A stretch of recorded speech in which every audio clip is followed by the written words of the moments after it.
نہیں مانتے اور انبیاء کو ناحق قتل کرتے رہے ہیں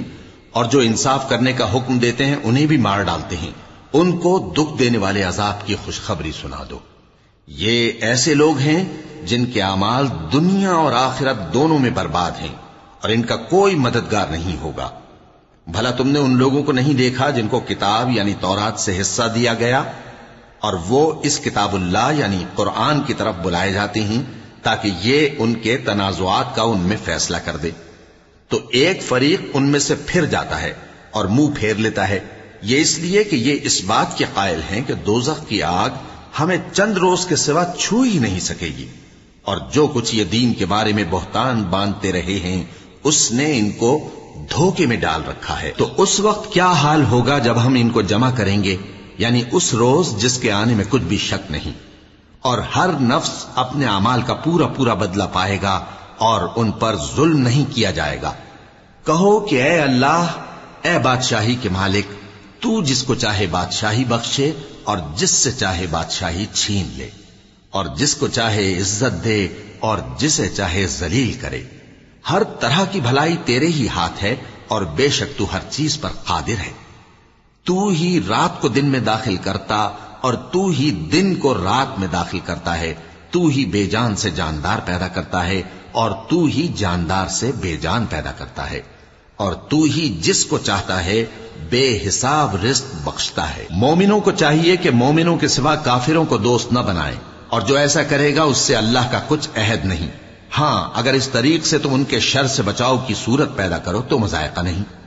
اور اللہ تم کو اپنے غضب سے ڈراتا ہے اور اللہ ہی کی طرف تم کو لوٹ کر جانا ہے۔ اے پیغمبر، لوگوں سے کہہ دو کہ کوئی بات تم اپنے دلوں میں مخفی رکھو یا اسے ظاہر کرو، اللہ اس کو جانتا ہے، اور جو کچھ آسمانوں میں اور جو کچھ زمین میں ہے اس کو سب کی خبر ہے، اور وہ ہر چیز پر قادر ہے۔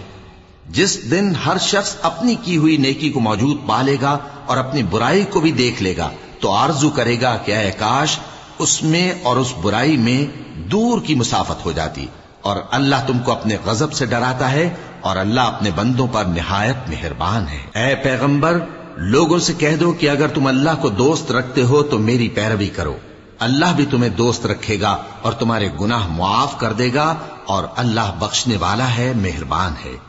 کہہ دو کہ اللہ اور اس کے رسول کا حکم مانو، پس اگر وہ نہ مانے تو اللہ بھی کافروں کو دوست نہیں رکھتا۔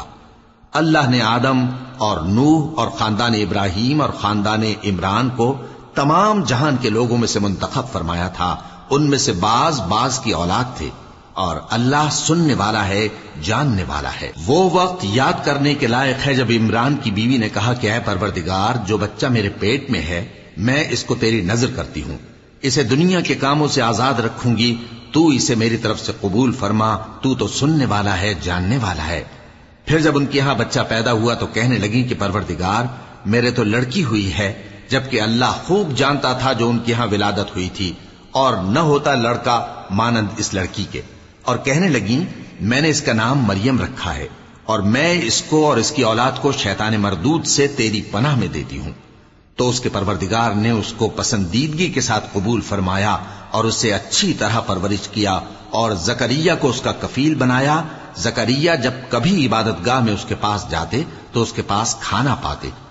یہ کیفیت دیکھ کر ایک دن مریم سے پوچھنے لگے کہ مریم، یہ کھانا تمہارے پاس کہاں سے آتا ہے؟ وہ بولی کہ اللہ کے ہاں سے آتا ہے، بے شک اللہ جسے چاہتا ہے بے حساب رزق دیتا ہے۔ اس وقت زکریہ نے اپنے پروردگار کو پکارا، عرض کی کہ پروردگار، مجھے اپنی طرف سے اولاد صالح عطا فرما، تو بے شک دعا سننے والا ہے۔ چنانچہ وہ ابھی عبادت گاہ میں کھڑے نماز ہی پڑھ رہے تھے کہ فرشتوں نے آواز دی کہ زکریہ، اللہ تمہیں یحییٰ کی بشارت دیتا ہے، جو کلمۃ اللہ یعنی عیسیٰ کی تصدیق کریں گے اور سردار ہوں گے اور عورتوں سے رغبت نہ رکھنے والے اور ایک پیغمبر یعنی نیکوکاروں میں ہوں گے۔ زکریہ نے کہا، اے پروردگار، میرے ہاں لڑکا کیوں کر پیدا ہوگا کہ میں تو بڈھا ہو گیا ہوں اور میری بیوی بانجھ ہے۔ فرمایا، اسی طرح اللہ جو چاہتا ہے کرتا ہے۔